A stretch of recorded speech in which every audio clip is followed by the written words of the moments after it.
Hey guys, I thought I'd do a bit of a deep vlog today about the whole Harvey Weinstein thing that's been going on, and I guess mainly because I've had quite a few conversations, mainly with guys, it has to be said, online, about sort of like one of the biggest questions that seems to come up is why are all these women coming out about this now? Like, why did nobody say anything before? This is ridiculous. So first of all, it's kind of irrelevant why they're all doing that now. The fact is that it is numerous women coming forward and all saying very, very similar stories.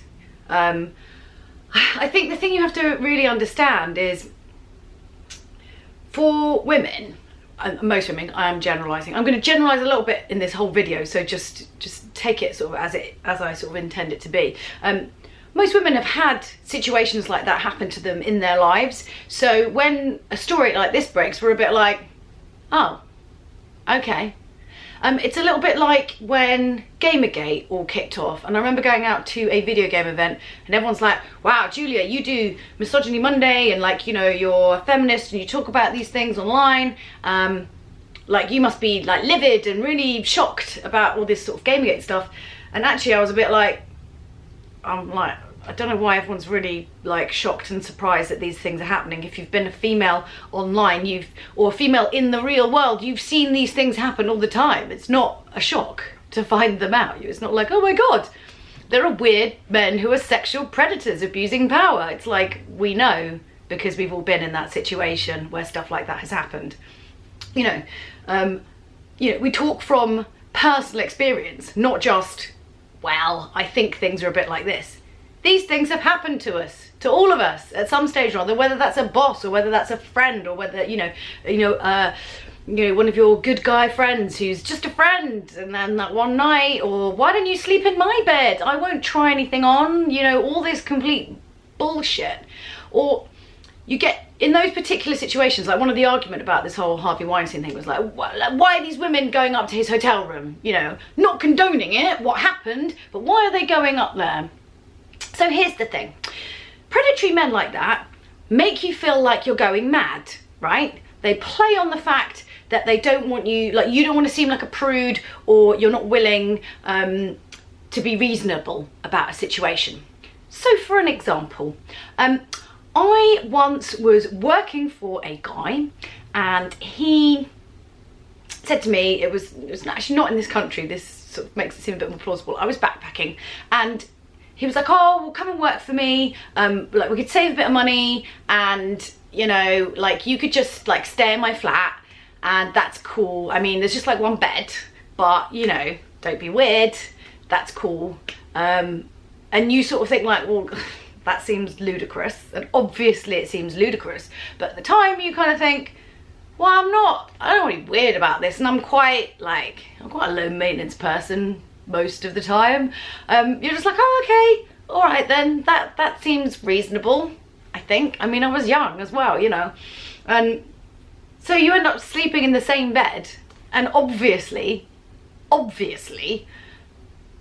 guy tries it on, like, continually. Do you know what I mean? Like, every time you're sort of made to feel like you're just being a bit silly. And actually, if you read a lot of the transcripts of women who've been in situations like that, it's always like women have ignored their female intuition and felt that the situation was wrong, but it was like, oh, just don't be silly, you're just being paranoid, or you're just being a prude, or whatever. And predatory guys like that play on that. They manipulate you. That's the whole point. They are manipulators. They will tell you anything that sounds perfectly reasonable. Now, add into that Harvey Weinstein, who's like this huge guy with like massive power, you know, to make or break a career. If he says, come and have a meeting in my room, I want to talk about a part, you'd go to his room. I mean, obviously some women knew that there was this situation, and some men knew that there was this situation around him, or there were rumours. The things, until it's really happened to you, you don't really know. They could just be rumours, you know, innocent until proven guilty. And why would you jeopardise your chance, your one shot at maybe breaking Hollywood over some rumours? You know, you're in a hotel, you're safe. What could possibly happen, right? These people kind of play on these ideas. They really they manipulate you. And to be honest with you, a lot of business and stuff like that does go on in hotel rooms, but you have to ask the question, like some of the things that we're talking about where the assistants, some women who've basically said, oh, I don't want to do that. And then the assistant said, no, it would be in your best interest to do that. So it's not even Harvey himself threatening someone. That is the assistant who's complicit in this, making it all seem perfectly reasonable and above board. Or whether the facts came through from a professional agency. Could you meet in this hotel? Like, of course, you're not gonna not do that. I mean, think about one of the most complicated and difficult careers, right? Acting. Bloomin' hard, right? Very, very difficult. A lot of people want to do it. Hollywood especially. Everyone comes to Los Angeles to be a star and to do that, right? And then suddenly you've got your chip in the game. You know, you're getting a meeting with Harvey Weinstein. He's the guy. He can make stuff happen if he likes you. If you get on with him. If you play nice. He's the one who can make it happen. He can make your career. He can get you anywhere because he can, like you're having a meeting with this guy. Now imagine something happens and you think to yourself, okay, well maybe you made your excuses and somehow managed to get yourself out there like some of the women did.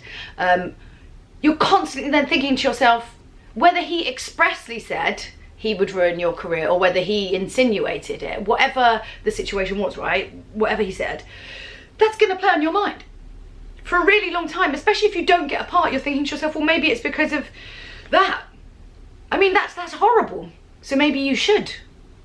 And that moment would flash in your head. It's your dream. It's your passion. It's everything you ever wanted. Oh my goodness, can you see the power that has and the control that has over somebody's mind? And like you might be thinking, well, I'd never put myself in that situation. Why didn't these women come forward and just say something, after it happened or whatever? Okay, think about this, right? What's the one thing you love most? Like your career, what would be your dream job? Or is it something you're doing now, or something you haven't done, something you'd like to do? Now imagine somebody called you up and said, hey, I can get you that dream job you've always wanted, let's have a chat. Sounds a bit iffy, I don't know, but his assistant's there, it sounds fine. Okay, you'd go along with it. Now imagine something happened during that interview, during that chat, and it was inappropriate. You walk away from it and you think to yourself, okay, that's awful. That's just a terrible, terrible thing that's happened. You're fully aware that everyone around kind of knows about it, which means that there's that kind of social, like it's all right, like he could get away with it. Clearly people know about it, so of course he could get away with it, right? Why would anyone believe you? He's the big shot. He's the big man in Hollywood. Why would anyone listen to you? Now, imagine if speaking up and saying what happened meant that you could potentially never do the thing you love most ever again. I'm not so sure I'd say something. If it felt like that much of a pivotal moment. He's the head guy, one of the main guys. He literally knows everybody, every actor, every director. He's so entrenched in Hollywood. You could never work in that town again. Geez, and you're telling me that you'd just be like, yeah, of course I'd just come forward and say something. I don't think you would. The women who met him had their chip in the game. They had their foot in the door to their dream career. It wasn't like they were nowhere. I mean, even then that could still be manipulated and work, but they've got their chip in the game. They've done more than most people ever could dream of doing in terms of acting and getting into Hollywood. And so then this happens, they've got so much to lose.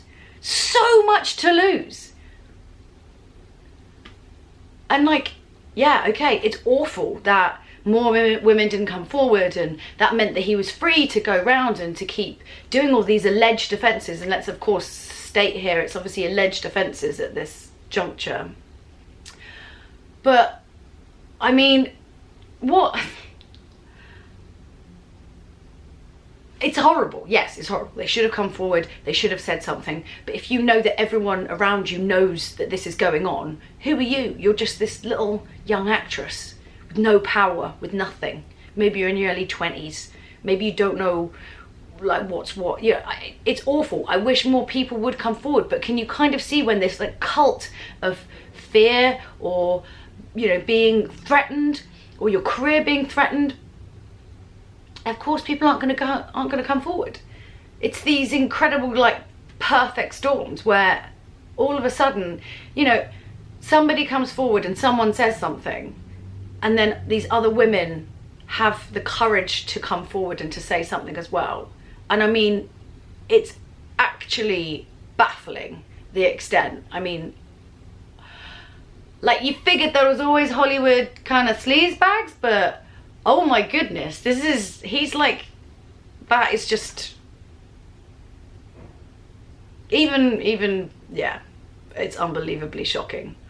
These poor women to have to go through that, and some of the more extreme alleged offences, knowing that you can never say anything, or you can never do the thing you love ever again. That's just horrible. I don't know. It's a little bit like, if you sue sometimes, you know, like for you know, someone does something wrong, like in the workplace, and say you sue them or whatever, and like, yes, you might win, but you're always kind of a little bit blacklisted, like you're a little bit troublesome, maybe, you know, maybe you shouldn't say anything. There's always that sort of feeling, should I come forward, should I not, should I sue someone? I know I'm in the right, but pursuing it could be ultimately really damaging. It's a horrible state of affairs. I don't know. It seems like everybody knew about this whole thing. You know, for Seth MacFarlane to be like kind of making jokes about it, it would have been nice if more guys could have come forward, or maybe, I don't know. I suppose it's the power dynamic is as bad for them as it is for the women who are involved as well. You know, their career could be ruined too, you know, if they said anything.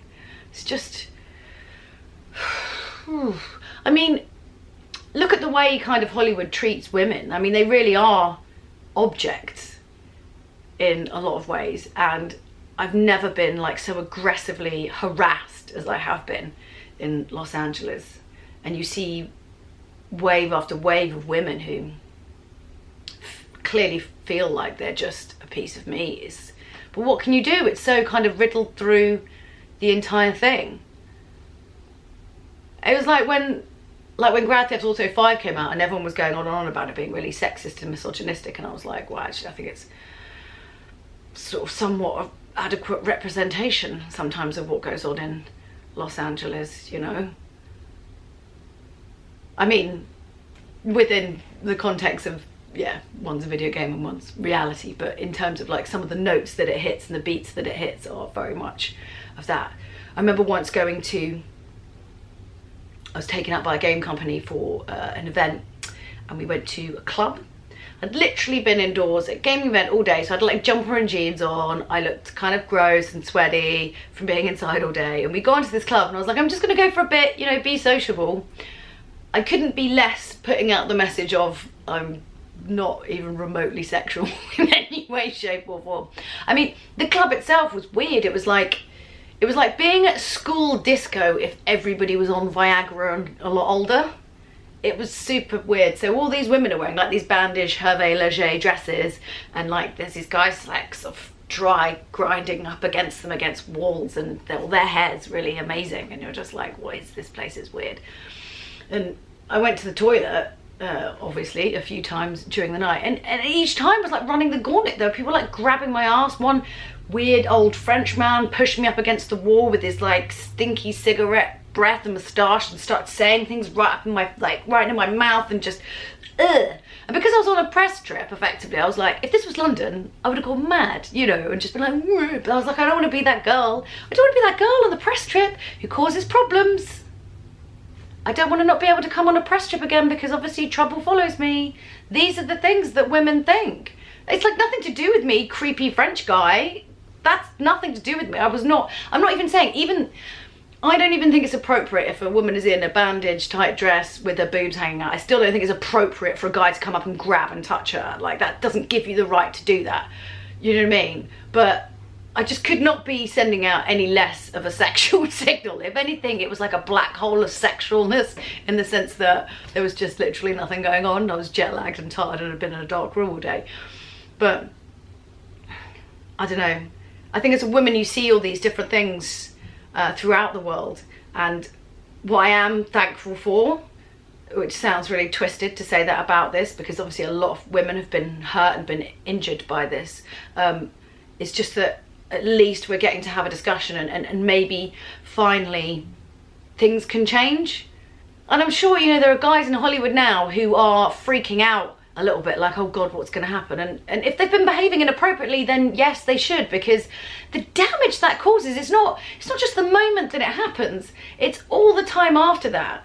Think about those girls, and maybe they said no to Harvey Weinstein and got out of there, and then maybe their careers, maybe nothing happened of it, and that always played on their minds. And then maybe the next time they got put in that situation, and let's be honest, it might not just be a one-off, they did do something they weren't proud of, because they thought to themselves, what other choice do I have? I said no to Harvey and that tanked my career.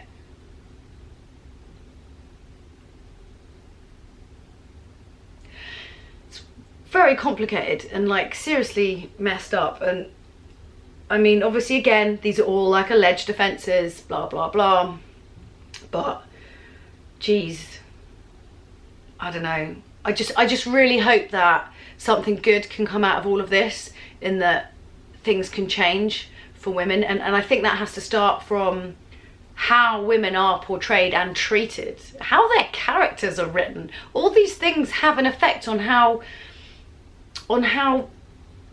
like, how it's okay or not okay to behave to a woman. This kind of like sets the goalposts, right? You know, I mean, why did this guy think it was okay to behave in this way? Because, well, first of all, he was getting away with it, and he got away with it, and he gets away with it, and I suppose you inevitably just keep pushing the boundaries because nobody calls you up on anything. But also, you know, I'm sure it comes from treating women as objects. They're not people. He's not thinking about the ramifications and the effects of what his behaviour will have on these women. He's not thinking about them like people. He's thinking about them like things he wants to put his penis in, you know. And where does that idea come from, as women as objects? Let's have a think. There's a few little places it could be. So maybe if we start to fundamentally change how women are perceived. I mean, an example of which is one of the things on YouTube, obviously, at the moment, with content being flagged for being sexual or whatever. And, you know, it's, I don't know, women talking about being lesbians. I mean, that's not sexual.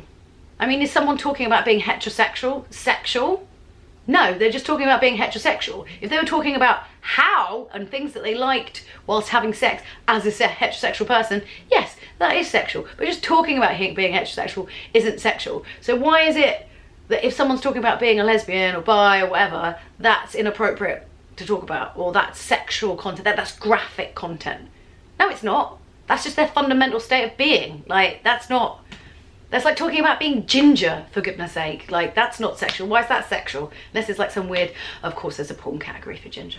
But it's not perceived in that same way. I mean, why are women's boobs sexualized in the same way? I mean, obviously they're fundamentally there to feed babies, right? That's what they're there for. Don't get me wrong, of course, like, they're fun for foreplay and things like that. But generally speaking, that's why they're there. So why are they so overtly sexualized? Anyway, I'm digressing slightly off the point, I think, a little bit here, but I just wanted to have a bit of a chat about, sort of to try and explain from a female perspective, and I'm not speaking on behalf of all women, I'm just speaking on behalf of myself, and like why I can understand why nobody came forward until now.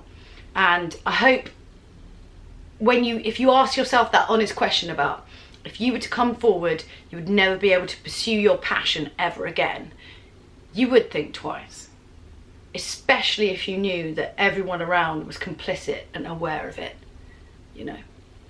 Anyway, look, I hope moving forward, this means that we're going to have some kind of frank conversations about power and about things that go on in Hollywood, and hopefully at the very least, the small silver lining from it all is that perhaps things will change. Anyway, I'll see you next time.